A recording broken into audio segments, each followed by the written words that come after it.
Before anything festive gets overcomplicated, this is a dessert that keeps its footing. Sharp rhubarb, a straightforward crumble, and just enough candy cane to feel playful rather than toothpaste loud. It's wintry without being heavy, and it works just as well after a big meal as it does eaten slightly too hot from the dish. Think comfort first, novelty second. Ingredients: rhubarb. Filling: 500-gram rhubarb chopped into 2 3 cm pieces, 100-gram caster or granulated sugar, 1 TBSP corn flour cornstarch.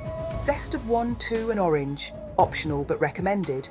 1-2 TSP vanilla extract, candy cane crumble topping, 100-gram plain flour, 75 grams light brown sugar, 75-gram cold unsalted butter, diced, 3 to 4 candy canes, crushed, about 40 grams total. Pinch of salt method. Heat the oven to 180 degrees. Lightly butter a medium baking dish and set aside. In a bowl, combine the rhubarb, sugar, corn flour, orange zest, and vanilla. Toss well so the fruit is evenly coated, then spread it out in the prepared dish. In a separate bowl, mix the flour, brown sugar, and salt. Add the cold butter and rub it in with your fingertips until the mixture looks like coarse crumbs with a few larger pieces remaining. Fold in the crushed candy canes gently, keeping some texture rather than turning it to dust. Scatter the crumble topping evenly over the rhubarb, letting it sit loosely on top without pressing it down. Bake for 35 to 40 minutes until the topping is golden and the rhubarb is bubbling around the edges. Remove from the oven and let it stand for 5 to 10 minutes so the filling thickens slightly. Serve warm, ideally with vanilla ice cream for contrast, or custard if you want to lean fully into comfort. Once it's out of the oven, this is the kind of dessert that asks you not to rush it. The smell is sharp and sweet at the same time, and the candy cane softens just enough in the heat to mellow into the crumble rather than sitting on top shouting for attention. That short rest on the counter isn't optional. It's when the rhubarb settles and turns glossy instead of soupy. It's also surprisingly grown up for something with crushed candy canes involved. The tartness of the fruit keeps everything grounded, and the peppermint comes through cool and clean rather than sugary. You notice it most when it hits cold cream or melting ice cream. That contrast between warm and cool doing most of the work without you having to explain anything. And if there are leftovers, this is one of those rare desserts that's actually good the next day, reheated gently or eaten cold straight from the dish. The flavors round out even more. The crumble stays crumbly, the rhubarb keeps its edge, and it still feels like a treat rather than a gimmick. Festive, yes, but solid enough to earn its place on the table. So about halfway through the video, this is usually where we drift a bit, you know, where the baking or whatever we're doing keeps going in the background and someone says we should probably explain who everyone actually is. And that's when Ms. Belle Pomme comes up, because she always does. Ms. Belle Pomme has that presence where you can't really avoid introducing her properly, and you absolutely have to say her full name every time or it just feels wrong. Then naturally, the conversation slides to her sister, Hauve, because you can't talk about Ms. Belle Pomme without mentioning Hauve. Hauve is round, soft, made of candy floss, and she has children who are, well, exactly what you'd expect in this family. There's Pole, the male polar bear, solid and serious, like he's quietly judging everything. Nuddles is the youngest, a female golden bear, very sweet but absolutely capable of causing trouble if left alone for more than 5 minutes. And then there's Zoe, the middle child, who is also made of candy floss, very flossy, very round, with short yellow hair and pigtails, always slightly sticky and never concerned about it. And yes, their mother is Hauve herself, still round, still candy floss, still holding everything together in her own soft way. At some point, someone inevitably sighs and brings up Horse Magorse, Ms. Belle Pomme's arch enemy, in the eyes of Jane Fitzcastelia and friends, which is us, making this whole thing. Horse Magorse is absolutely the villain. He's one of those goody two-shoes types, always pretending he's perfect, always trying to tell everyone else that we're mischievous and outrageous. Like, that's a bad thing. He smiles while doing it too, which makes it worse. And then, once things are already off the rails, we introduce Ms. Belle Pomme's and Houvet's mother, Curtaloo. She's so fat she has to be rolled in through the door, And no one says it quietly, because there's no point pretending otherwise. One time, Lou ate far too many beans and automatic fart powder, blew up an entire hot air balloon, and somehow set sail for Gatwick. Mrs. Bell Pump dealt with that by sending her straight to North Wickham, which felt reasonable at the time. The fallout was extensive. One man was so sick he vomited into a boot, which his son later wore to a pub without knowing. The smell caused the bar lady to vomit into an empty pump, and instead of pumping out alcohol, it pumped straight into a beer glass. People didn't realise they were being served vomit. Some people were so sick they vomited out their arse. Holes. One man heaved into the air, and that's usually the moment where we pause, look at each other, and quietly wonder how this ever became a cooking video in the first place.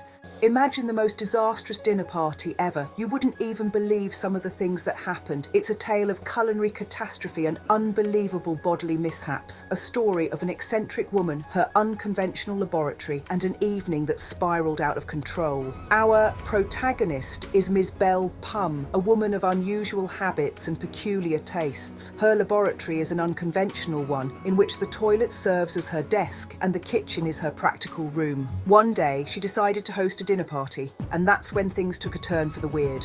For starters, a mix-up of epic proportions occurred during the preparation of the chocolate cake. Instead of chocolate sauce, she somehow used diarrhea.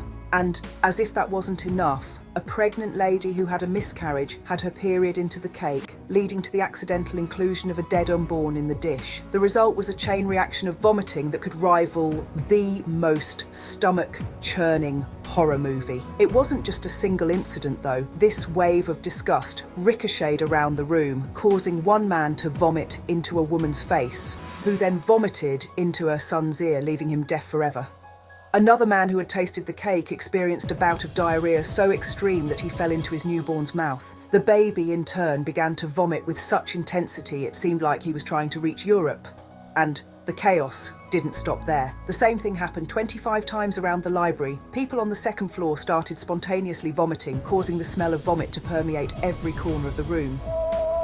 In a panic, Ms. Bell Pum closed off the other floors and left all her friends and 96 other people, including the infamous horse McGorse, with 600 gallons of water to drink each. But there was a problem. The toilets on this floor were closed. The people needed to pee desperately, and their pleas echoed through the locked bathroom doors. In a twist of fate, one lady vomited into her own vagina. A boy vomited up his penis. One man had diarrhea into a woman's mouth, and she vomited into his bum. This cycle of regurgitation and humiliation continued for 20 full minutes until one person perished from the ordeal. In the midst of all this, Horse McGorse found himself covered in cow pee, a consequence of his curious nature, and probably poking around Ms. Bell Pum's peculiar premises. This brings us to another incident, this one from Ms. Bell Pum's birthday party last year.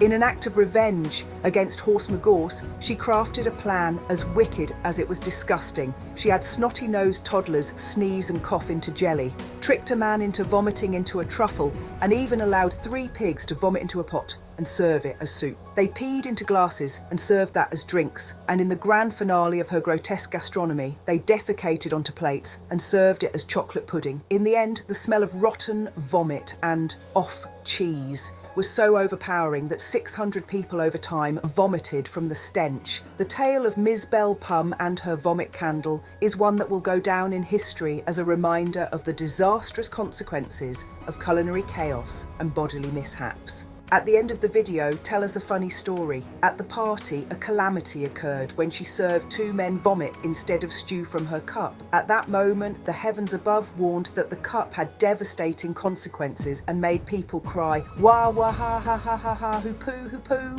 They both heaved out the window. However, to pepper so hot it came out of both ends immediately. One man vomited into his wife's mouth. One girl vomited into her own vagina. One lady vomited into 3 girls' hair. One man had diarrhea into a woman's mouth, and she vomited up his bum, and this occurred repeatedly for 29 minutes until she died. A boy was so overwhelmed he vomited into his mother's handbag. Then Horse McGorse ate a bit of explosive diarrhea powder and propelled himself to Beaumont Hospital with diarrhea. But Ms. Bell Pum danced with glee as he cup had worked. Yes, her bog was the culprit. They sang "Blow oh, and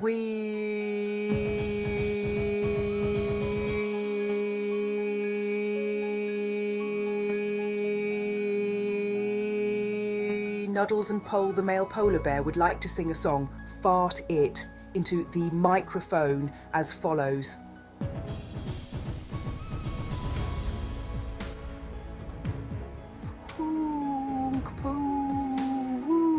Fart it.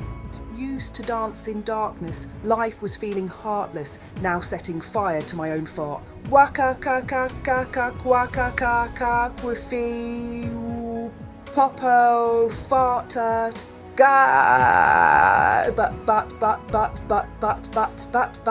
but.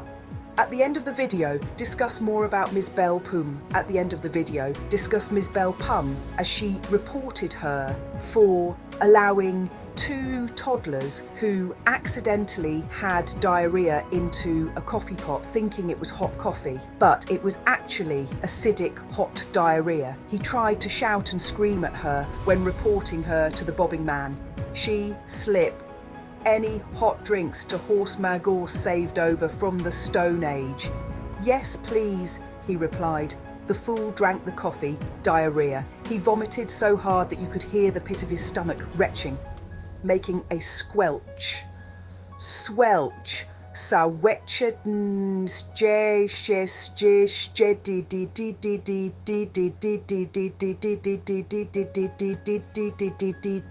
Sound. At the party, a calamity occurred when she served 2 men vomit instead of stew from her cup. At that moment, the heavens above warned that the cup had devastating consequences and made people cry, wah wah ha ha ha ha ha, hoo poo hoo po. They both heaved out the window, however to pepper so hot it came out of both ends immediately. 1 man vomited into his wife's mouth, 1 girl vomited into her own vagina, 1 lady vomited into 3 girls' hair, 1 man had diarrhea into a woman's mouth and she vomited up his bum, and this occurred repeatedly for 29 minutes until she died. A boy was so overwhelmed he vomited into his mother's handbag. Then Horse Magorse ate a bit of explosive diarrhea powder and propelled himself to Beaumont Hospital with diarrhea. But Ms. Bell Pum danced with glee as he cup had worked. Yes, her bog was the culprit. They sang Blue and We Are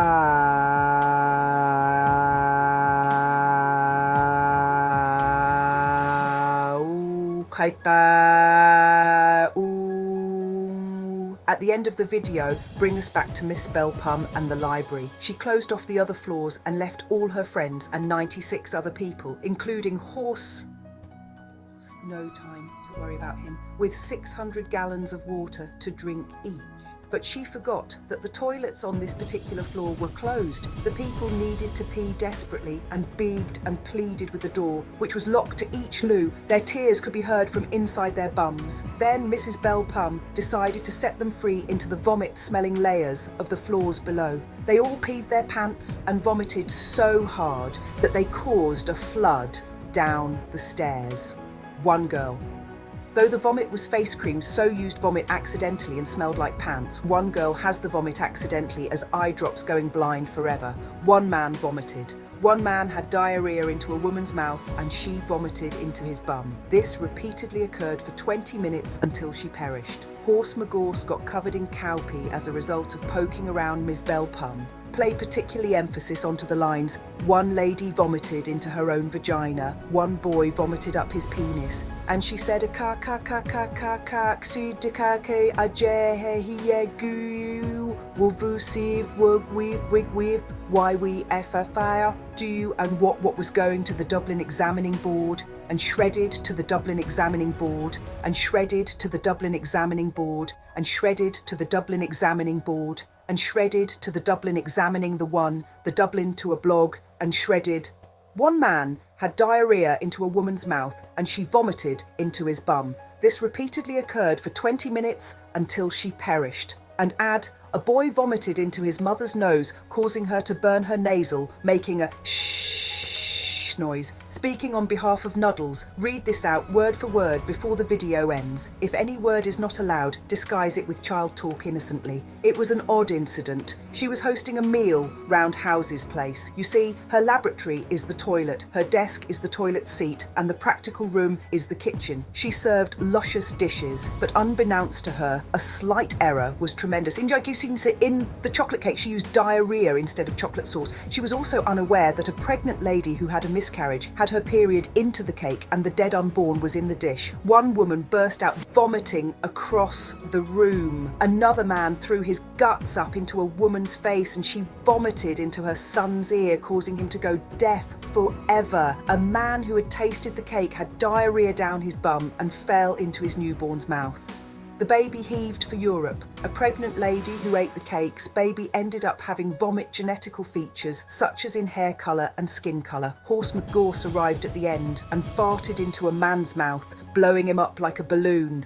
Then that baby vomited into another cup. Then the same thing occurred 25 times round the library. People on the second floor just started spontaneously vomiting. Vomit, vomit, vomit. They were all so sick the smell of vomit could be smelled from the ground floor. At the end of the video, bring us back to Ms. Bell Pum and the library. She closed off the other floors and left all her friends and 96 other people, including Horse McGorse. No time to worry about him, with 600 gallons of water to drink each. But she forgot that the toilets on this particular floor were closed. The people needed to pee desperately and begged and pleaded with the door, which was locked to each loo. Their tears could be heard from inside their bums. Then Miss Bell Pum decided to set them free into the vomit-smelling layers of the floors below. They all peed their pants and vomited so hard that they caused a flood down the stairs. One girl, though the vomit was face cream, so used vomit accidentally and smelled like pants. One girl has the vomit accidentally as eye drops going blind forever. One man vomited. One man had diarrhea into a woman's mouth and she vomited into his bum. This repeatedly occurred for 20 minutes until she perished. Horse McGorse got covered in cow pee as a result of poking around Miss Bell Pum. Play, particularly emphasis onto the lines. One lady vomited into her own vagina. One boy vomited up his penis. One man had diarrhea into a woman's mouth and she vomited into his bum. This repeatedly occurred for 20 minutes until she perished. And add, a boy vomited into a man's soup, causing the man to vomit out a window onto 10 people.